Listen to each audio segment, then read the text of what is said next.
BD साहब हमारे बीच में है। आपके नेतृत्व में पूरे जोन का कार्य चल रहा है। डिजिटल सेमिनार भी उसका एक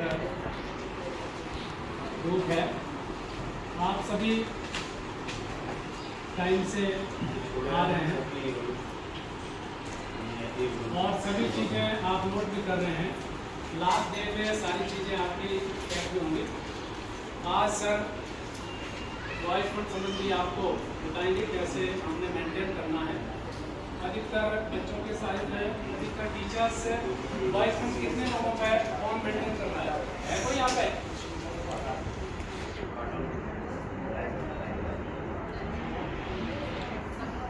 सर हमारे बीच में है। वॉइस फंड से के अलावा भी और कुछ बात होगी जो एडमिनिस्ट्रेटिव लेवल की होती है। तो सर स्पेशल टाइम निकाल के आप आए हैं, आते रहते हैं। तो सर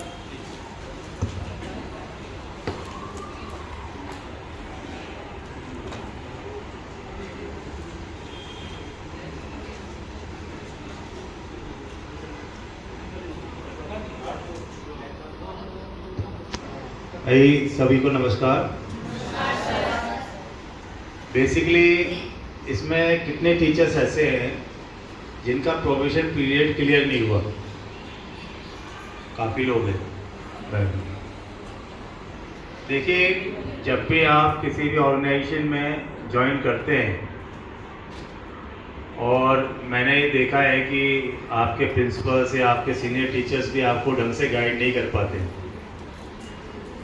छोटी छोटी बातों को के कारण आप लोग काफ़ी परेशान होते हैं और कुछ टेक्निकल रीजन के कारण हम भी ज़्यादा सहयोग नहीं कर पाते। उसका एक लंबा प्रोसीजर हो जाता है।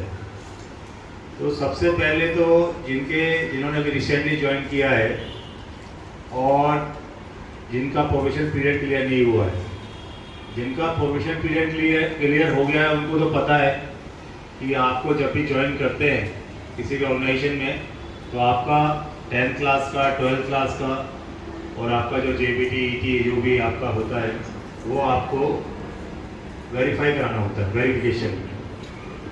और ख़ासकर आपका कास्ट सर्टिफिकेट वो भी वेरिफिकेशन होता है। कंसर्न जो भी आपकी यूनिवर्सिटी है, बोर्ड है या जो भी आपके डिस्ट्रिक्ट से SC ST का या जो भी OBC का जो सर्टिफिकेट होता है वो वेरीफाई होता है। उसके आधार पर ही फिर आपका प्रोबेशन पीरियड क्लियर होता है। लेकिन अभी मैं देखा कि 2-4 दिन पहले एक टीचर मेरे पास आया कि सर मेरा 23 में प्रोबेशन पीरियड क्लियर होना है तो मेरे को अपने सर्टिफिकेट वेरीफाई कराने हैं। मैंने उसको भगा दिया। कारण ये है, यदि आप समय से कोई चीज़ नहीं करेंगे तो कम से कम यदि आप 2 महीने आप परेशान हुए हैं, 2 साल से आपने अपने लेवल पे काम नहीं किया और मुझसे उम्मीद करते हैं कि मैं तुरंत आपका काम करूँ, बिल्कुल नहीं करूँगा। जब आप ज्वाइन कर लिया तुरंत ही आपको अपना सर्टिफिकेट वेरीफाई कराना चाहिए। प्रोबेशन पीरियड कभी भी क्लियर हो वो अलग बात है, वो 2 साल बाद होगा, अलग चीज़ है। लेकिन आपने ज्वाइन कर लिया, आपने सर्विस बुक अपनी बनवा ली। सबसे पहले सर्विस बुक बनवानी है आपने, सर्विस में सारी एंट्री करवानी है। एक आपका डोजियर होता है, डोजियर के साथ सर्विस बुक होती है। सर्विस डोजियर आता है DSL बोर्ड से, सर्विस बुक जोन में बनता है। तो आप लोगों की सर्विस सबकी बन गई हो जिनका प्रोबेशन पीरियड क्लियर नहीं हुआ? कोई ऐसा है जिसकी सर्विस बुक नहीं बनी है? आपकी सर्विस बुक नहीं बनी है, आपने फिर क्या प्रयास किया मैडम? आज जाओगे? ज्वाइनिंग कब की है? ज्वाइनिंग बताओ कब की है? अरे माइक यही तो समस्या। और फिर आप कहते हो हम सर धक्के खाते हैं। धक्के तो खाने ही पड़ेंगे। यदि आप समय से चीज़ों को नहीं करोगे धक्के तो खाने पड़ेंगे। कुछ हम खिलवा देंगे धक्के। हाँ जी बोलिए। ऊपर करो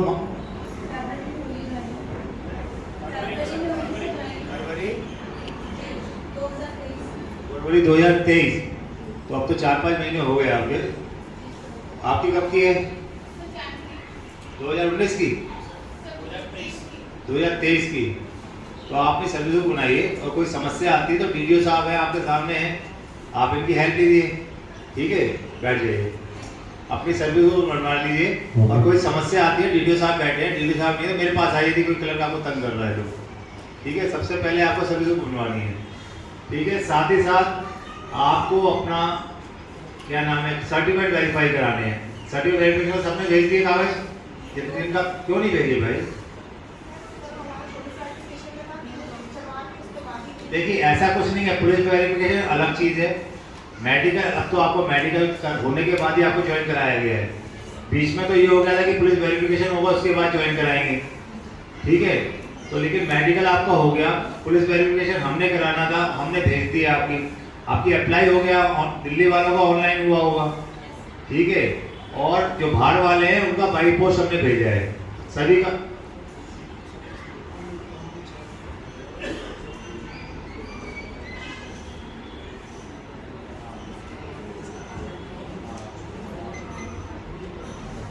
भाई देखिए, ये आपस में को रिलेटेड नहीं है। आपने सारे काम एक साथ कराने हैं, सर्विस भी बनवानी है। आपने अपना सर्टिफिकेट वेरीफाई कराने के लिए प्रोफोर्मा आप ले लीजिए, नहीं है तो सर से ले लीजिए या अपने बिल क्लर्क से ले लीजिए, ठीक है। तो अपना जो सर्टिफिकेट है वो वेरीफाई करा लीजिए। कितने लोग ऐसे हैं जिन्होंने सर्टिफिकेट वेरीफाई का नहीं भरा है, फॉर्म जिन्होंने अभी नहीं भरा है? कोई बात नहीं, आप लोग नए हैं, उसमें कोई बात नहीं है। मैं जिनको इनफॉर्मल बात कर रहा हूँ, फॉर्मल बात तो मैं भी सीट पे बैठे करता हूँ, ठीक है। तो इसका मतलब बहुत सारे लोग ऐसे हैं कि आप लोगों ने अभी तक अपना सर्टिफिकेट वेरीफाई नहीं दिया है, वेरिफिकेशन नहीं दिया है। तो आप सभी से अनुरोध है, आपका 1 बजे तक का सेमिनार है, 1-2 दिन में करके मंडे ट्यूसडे में अपना काम करा लीजिए। डीटीओ साहब से साइन करा लीजिए या मेरे से करा लीजिए, कोई दिक्कत नहीं है। लेकिन आप वेट मत करिए कि जब हमारा 2 साल जब होंगे तब हम सर्टिफिकेट वेरीफाई कराएंगे। तो इसलिए क्योंकि सर्टिफिकेट वेरिफिकेशन में भी काफ़ी समय लग जाता है। कभी आप देखते हैं दिल्ली का, जैसे मैं भी देख रहा हूँ दिल्ली का है, दिल्ली का जो उन्होंने ग्रेजुएशन वगैरह किया है तो उनका वो पैसे मांगते हैं, ऑफिशियली पैसे मांगते हैं, 500 रुपये 1000 रुपये इस तरह का उनका है। कभी कल देख रहा था, कल किसी का लौट के आया था, तो उसके साथ फिर आपको ड्राफ्ट बना के भी देना पड़ता है। तो इसलिए इसमें थोड़ा लेंथी प्रोसेस है। जम्मू कश्मीर का मैंने देखा था, इन्होंने डायरेक्ट जम्मू कश्मीर से किया था, उनको हम भेजते थे, करते ही नहीं थे। फिर टीचर वो भी एक डीडी मांगते थे ड्राफ्ट, तो नेचुरल बात है डीडी तो आप अपने पास से बनाएंगे। और कई लोग तो पर्सनली लेके गए हैं, इवन जम्मू कश्मीर पर्सनली लेके जाना पड़ा है उनको। तो इसलिए कृपया करके अपना within a year, within A 6 month joining के बाद, अब 6 मंथ तो आपका निकल गया, लेकिन विदिन ए ईयर दिसंबर तक अपना ये वेरिफिकेशन करा लीजिए, जिससे आपको दिक्कत ना आए, ठीक है। दूसरा, आपका पुलिस वेरिफिकेशन का भी हमने सबने भर दिया है। कई लोगों का आ रहा है, कई लोगों का नहीं आया। ऑनलाइन जितना हमने भरा था, सिर्फ एक टीचर ऐसा है जो जिसका वापस लौट के आया किसी कारण से, बाकी तो दिल्ली वाला किसी का लौट के नहीं आया। तो आप लोग जब भी कोई चीज़ अप्लाई करते हैं तो आपकी एक जिम्मेदारी है कि आप ऑफिस में जाके पता कर लें 15-20 दिन बाद, महीने भर बाद, कि भाई भाई पुलिस वेरिफिकेशन है या आपका सर्टिफिकेट वेरिफिकेशन है, उसमें टाइम लग जाता है, महीना भी लग जाता है, तो महीने बाद पता कर लीजिए। यदि आपने ईयर की एप्लीकेशन दी है तो 7 दिन बाद पता कर लीजिए, जो ऑफिस के ऑफिस में होना है, क्योंकि ईयर के 30 दिन तक की पावर मेरे पास है, तो वो तो मेरे पास फाइल आती है, ईयर तो तुरंत कर देता हूँ, ठीक है। तो इसलिए कृपया करके ये नहीं कि आपने कोई चीज़ डाक में छोड़ दी और आप फिर भूल गए। तो एमसीडी में तो ये कि आप तो भूलोगे, हम लोग भी भूल जाते हैं, तो बहुत से कागज आते हैं जो हम बिल क्लर्क को मार्क कर देते हैं, बिल क्लर्क चेंज होते रहते हैं, वो भी इतना कैजुअल लेते हैं अप्रोच। तो कोई भी आप डाक में चीज़ देते हैं तो उसमें महीने 15 दिन में एक बार जरूर पता करिए कि उस पर कार्रवाई हुई है या नहीं हुई है। तो कृपया करके आप अपनी सर्विस, हाँ जी कुछ बोलना चाहते हैं? हाँ जी, पुलिस वेरिफिकेशन आ गई है, हाँ पापा के नाम में स्पेलिंग है, हाँ। तो उस टाइम जब आपने भरा था फॉर्म, तो देखिए फॉर्म तो आपने भरा था, दिल्ली वाले हो आउटसाइड वाले हो? दिल्ली वाले हो, तो दिल्ली का फॉर्म तो आपने भरा होगा, सब सही है। तो एक बार चंद्रमणि जी है, उनसे मिल लेना, ऑफिस में है तो दोबारा भेजना पड़े। उन्होंने वेरीफाई करके भेज दिया, आपने आगे भेज दिया, ऑब्जेक्शन लग गए या क्लियर हो गए? क्लियर हो गए। चलिए इसको देख लीजिए, चंद्रमणि से बात कर लीजिए, क्योंकि ऑफिस में आके बात कर लेना, देखते हैं यदि स्पेलिंग की कोई समस्या आती तो पुलिस वाले अपने आप ही नहीं करते, ठीक है ना। क्या फर्क पड़ गया उसमें, एक ही जगह आई लग गया, एक ही जगह वो हो गया। अच्छा, नहीं वो तो प्रॉपर तरीके से ही होगा ना, वो देखना पड़ेगा क्या प्रॉब्लम है। तो पुलिस वालों स्पेलिंग से फर्क नहीं पड़ता ना, आपका नाम पूरा सही है, ठीक है, फादर का सरनेम वगैरह भी सही होगा। मंडल हो गया, वो तो कोई इतनी बड़ी, एड्रेस तो आपका सेम ही है, तो मेरे यहाँ दिक्कत नहीं आनी चाहिए। फिर भी चलिए देख लेंगे इसको अलग से। तो अपना पता, हाँ जी, बैठे बैठे बोलिए, बार बार खड़े होने नहीं, घुटने रुक जाएंगे। नमस्कार सर, हाँ। मैं ना KVS से IT MCD में 2015 चलाई है। हाँ। मैंने रोहिणी में थी NDMC में था जब, और 2021 के ऑनलाइन ट्रांसफर फर्स्ट जब स्टार्ट किए थे तो उसमें मेरा सेंट्रल गवर्नमेंट से मतलब ट्रांसफर हुआ। तो सर मैंने आने के बाद 2-3 बार एप्लीकेशन लगा दी अपनी सर्विस काउंट की, और मेरा NDMC में पैसा जमा है KVS की EL का, वो एनकैशमेंट भी अब तक शायद आपके पास नहीं आया है, यहाँ जो जिसके पास RDC के पास। और सर मेरे पहले संजय सर थे, वो चेंज हो गए थे, तो उसके बाद रेखा मैम थी, उसके बाद अभिनेता मैम, कार्रवाई कुछ भी नहीं हुई है, और बीच में मैं बस मैटरनिटी लीव और सीजन फैसिलिटीज। आपकी डेट ऑफ ज्वाइनिंग कौन सी है? सर जुलाई 2015, 4 जुलाई। जुलाई 2015। और यहाँ पर कब आए हो आप? सर यहाँ पे 2021 सितंबर में आप 2021 में आए हो ना आप? 2015 से 2021 6 साल होते हैं मैडम। जी। और जितना भी कहो आपकी कार्रवाई थी, सर्विस जोड़ना या उसमें एमसीडी की थी सर, हैं? एमसीडी की थी, उससे मेरी केवीएस की सर्विस की बात। मैं वही कह रहा हूँ, आपने केवीएस की सर्विस जुड़वाने के लिए आपने अप्लाई किया होगा। जी सर। मैं वही कह रहा हूँ, 2015 में आप एमसीडी में आ गई थी, जी। और 2021 में सेंट्रल जोन में आई हो। 2015 में कौन से जोन में आई? वो जोन से हैं? हाँ, रोहिणी में आप 6 साल रहे हैं, ठीक है। 6 साल के अंदर आप अपनी जो सर्विस जुड़वाना, अपना जीपीआई ट्रांसफर कराना या एमपीएस ट्रांसफर कराना, ये सब काम नहीं करा पाए। ईयर एनकैशमेंट आ गई थी, सर्विस बुक आ गई थी, हाँ। ग्रेजुटी के कारण बात अटक गई थी, वो हाँ। केवीएस अभी तक लिख के नहीं दे रहा है, तो हाँ। मैं कार्रवाई करूंगी। लेकिन सर यहाँ पे आने के बाद मैंने लिखा था कि एनडीएमसी से मेरी ईएल के एनकैशमेंट भी मंगवा लिया, अगर एनडीएमसी के डीसी के पास है। अब तो खैर एमसीडी एक हो गई है, तो सर कार्रवाई, लेकिन यहाँ पे भी 3 बार नहीं, एनपीएस यहाँ मंगाने की जरूरत क्या है? एनपीएस तो आपके अकाउंट में जमा, एनपीएस तो सेम ही चल रहा है सर। हाँ। ईएल की एनकैशमेंट केवीएस से आ चुकी थी मेरी तो ईयर की इन्वेस्टमेंट आ चुकी है, तो वो तो वहीं जमा करा देना चाहिए था, रोहिणी वालों को जमा करा देना चाहिए था। सर, लेकिन तब एनडीएमसी होता था ना, उससे कोई फर्क नहीं पड़ता, एनडीएमसी एडीएमसी से कोई फर्क नहीं पड़ता। वो तो आपके नाम जमा करा देंगे और आपकी सर्विस में एंट्री हो जाएगी। यहाँ मंगा के थोड़ी जमा कराएंगे। एंट्री तो हो चुकी है, लेकिन अभी तक ईएल मैं मर्ज नहीं हुई एमसीडी का, मैं कंज्यूम नहीं कर सकती हूँ। नहीं तो वो आप अलग से मैटर है, लेकिन आपको जब 6 साल वहाँ रहे, सारे फॉर्मेलिटी आपको वहाँ करा लेनी चाहिए थी। सर नहीं हुई थी। अब चलिए वो देखते हैं, इंडिविजुअल केस अलग चीज है। एसडीएमसी में सुना था हो गई थी सर प्रॉब्लम। हैं? एसडीएमसी में सुना था 2-3 टीचर्स की सर्विस काउंट हो गई थी, एनडीएमसी में किसी की भी नहीं हुई थी, तो मुझे फिर ये लगा चलो पहले ट्रांसफर होना तो पहले अच्छा, ठीक है, ठीक, सारा काम एसडीएमसी करेगी। चलिए, वो तो इंडिविजुअल केसेस सर से मिल लेना, बाद में सेमिनार के बाद बात कर लेना। ये जो इंडिविजुअल बात है, मैं सामूहिक बात कर रहा हूँ, तो सब हाँ, बढ़ लो, ठीक हो जाएगा सर, ठीक है। वो बात उस पर भी आऊँगा, टेंशन मत लो, उस पर भी आऊँगा, कोई चीज़ नहीं छोड़ूंगा, तुम्हारे सारे क्वेश्चन लूँगा। इसमें सर्विस बुक का आपको क्लियर हो गया, और आपका सर्टिफिकेट वेरिफिकेशन हो गया। सबने जो नए आए हैं, सबने एनपीएस के लिए फॉर्म भर दिया, एनपीएस में सारा फॉर्म भर दिया। आइडेंटिटी कार्ड के लिए आपने भर दिया, बायोमेट्रिक आईडी सबको मिल गई, ठीक है। ये आपकी बेसिक चीज़ें हैं, ठीक है। बाकी अब आप आइए, जब भी आप हायर क्वालिफिकेशन करते हैं, ये ध्यान रखिए, कई लोग क्या होता है कि जब आप लोग ज्वाइन करते हैं, आपने ग्रेजुएशन पहले से किया होता है, लेकिन आप ग्रेजुएशन जब आप एक एक्सेप्टेंस फॉर्म भरते हैं या जो चेकिंग वाला फॉर्म भरते हैं, जब एट द टाइम ऑफ आपका जो सर्टिफिकेट वेरिफिकेशन होता है, तब आपको कह दिया जाता है कि आपको ग्रेजुएशन की भरने की जरूरत नहीं है, जबकि ऐसा नहीं है। आपको वहीं शो करना चाहिए था, चलो नहीं किया कोई बात नहीं, लेकिन जब आप सर्विस बुक बनाते हैं, जो भी आपकी क्वालिफिकेशन है, सबके सर्टिफिकेट दीजिए और सबकी एंट्री कराइए। क्या होता है, अभी तो तब तो हमारा क्लर्क भी बोल देता है कि भाई आपने ग्रेजुएशन किया है, पोस्ट ग्रेजुएशन किया है, उसकी एंट्री मत कराओ, आप तो 10th 12th करा लो और जेबीटी जो भी आपका है वो एंट्री करा लो। लेकिन ऐसा नहीं है, यदि आपने ग्रेजुएशन भी किया है और पोस्ट ग्रेजुएशन भी किया है, तो आप एंट्री करा सकते हैं, ठीक है। तो ऐसे, क्योंकि बाद में फिर आता है, जब आपको टीजीटी भरना होता है, तब आप हमको लेटर लिखते हैं कि साहब हमने तो पहले कर लिया था ज्वाइनिंग से पहले। अरे भाई, जब ज्वाइनिंग से पहले आपने कर दिया था, तो आपने इंक्लूड क्यों नहीं कराया अपना सर्विस बुक में?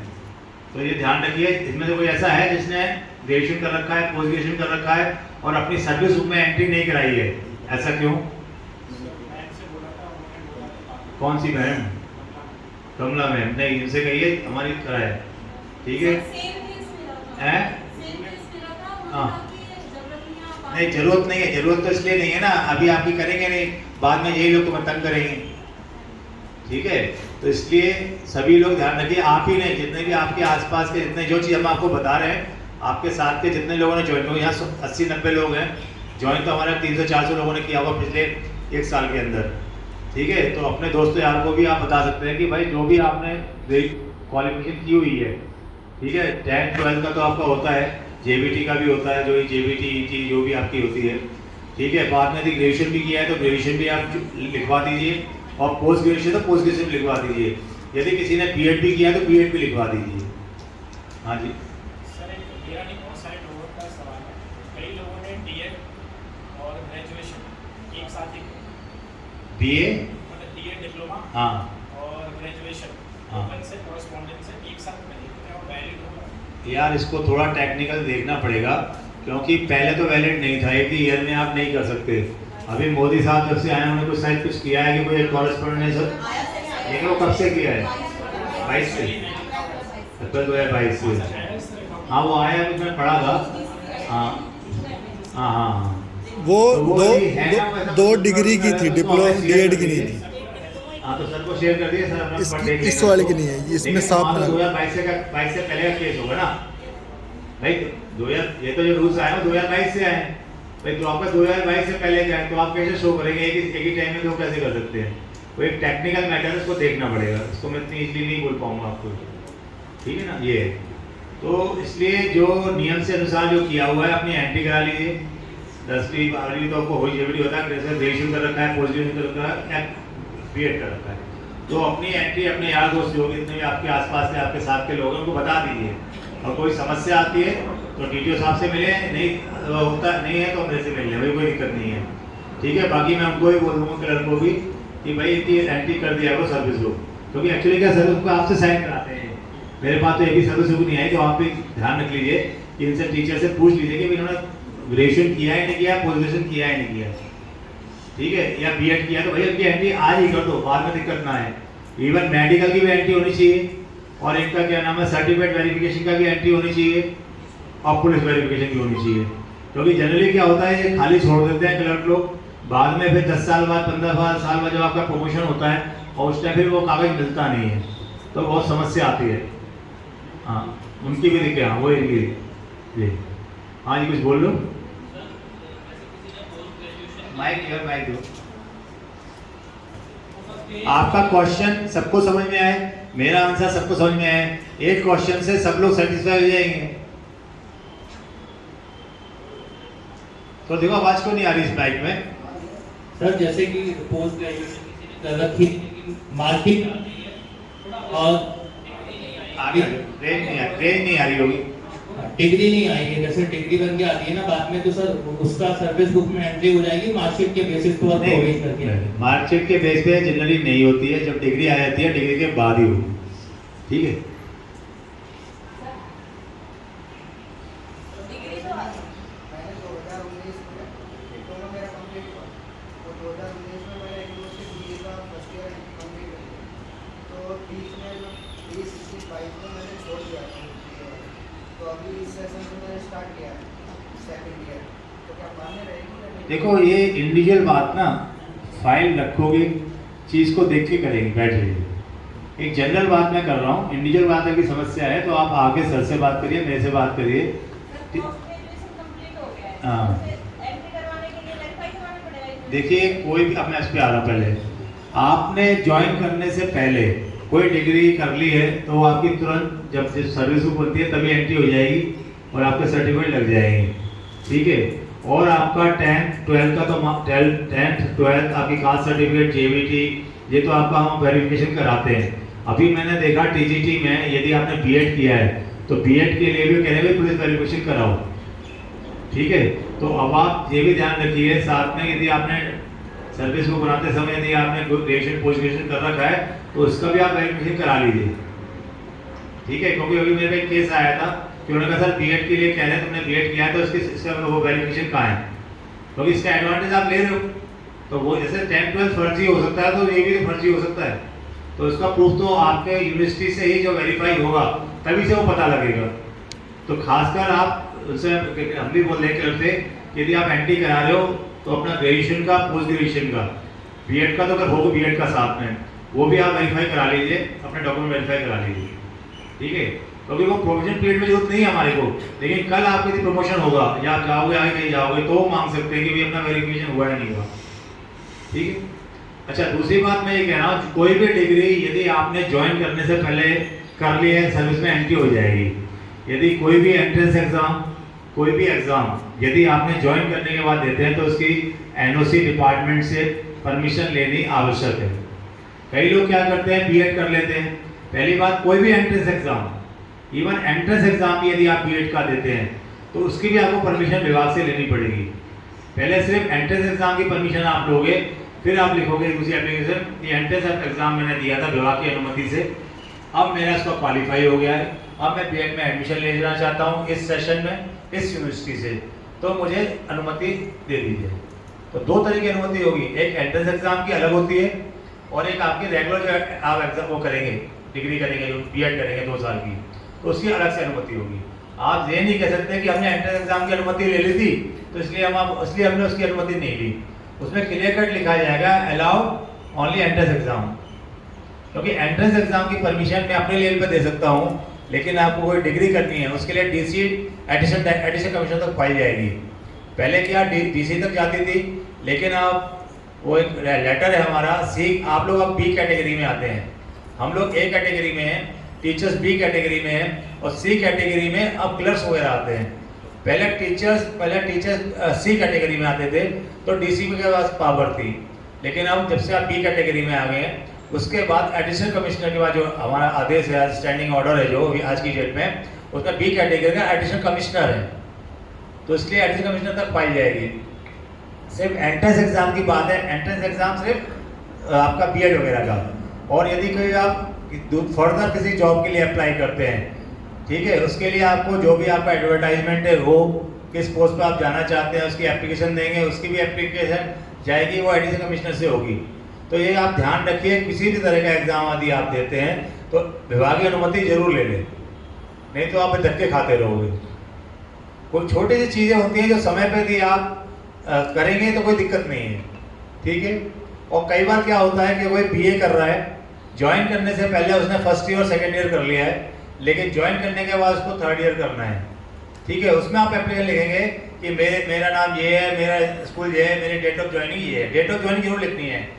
और मैं अपनी ज्वाइनिंग से पहले इस सत्र में 21 से 23 या 19 से 22 जो भी है, इस यूनिवर्सिटी से बीए कर रहा था या एमए कर रहा था, जिसका मैं ज्वाइन करने से पहले फर्स्ट ईयर और सेकेंड ईयर क्वालिफाई कर चुका हूँ। अब मुझे थर्ड ईयर का एग्ज़ाम देने जो कि इस ईयर में होंगे, इस माह में होंगे, तो मुझे थर्ड ईयर की अनुमति दे दी जाए, तो आपको थर्ड ईयर की मिल जाएगी, सिर्फ थर्ड ईयर की मिलेगी। तो जिससे कि आपका जो आपने 2 साल तो आपने पहले कर चुके हो, तीसरा साल हमसे लेके परमिशन ली, तो आपकी जो डिग्री है वो आपको ज्वाइन करने में, इसको इंक्लूड करने में आपत्ति नहीं होगी हमारे को। यदि आपने फर्स्ट ईयर सेकेंड ईयर पहले कर लिया, थर्ड ईयर मालूम पड़ा आपने ज्वाइन करते, आपने थर्ड ईयर का एग्जाम देना है और आपने हमको इन्फॉर्म नहीं किया, हमसे परमिशन नहीं ली, तो अभी वो वैलिड नहीं है। तो इस चीज़ का विशेष ध्यान रखिए। तो अपने सारे जितने भी आपके आसपास के सारे आपकी उम्र के सारे आपके ज्वाइनिंग किया होगा, सारा आदमी 2 5 10 लोगों को जानता होगा, तो इनको एक कन्वे जरूर कर दीजिए, ठीक है। तो कोई भी आप एग्ज़ाम देते हैं, एंट्रेंस एग्ज़ाम देते हैं या कोई भी आप अदर जॉब के लिए अप्लाई करते हैं, तो उसके लिए विभागीय अनुमति आवश्यक है, इस चीज़ का विशेष ध्यान रखिए, ठीक है। बाकी ये जॉब से संबंधित तो हो गया, ठीक है। और दूसरी बात ये है कि अब हम आते हैं बॉयज़ फंड हॉबी फंड में। Boys fund hobby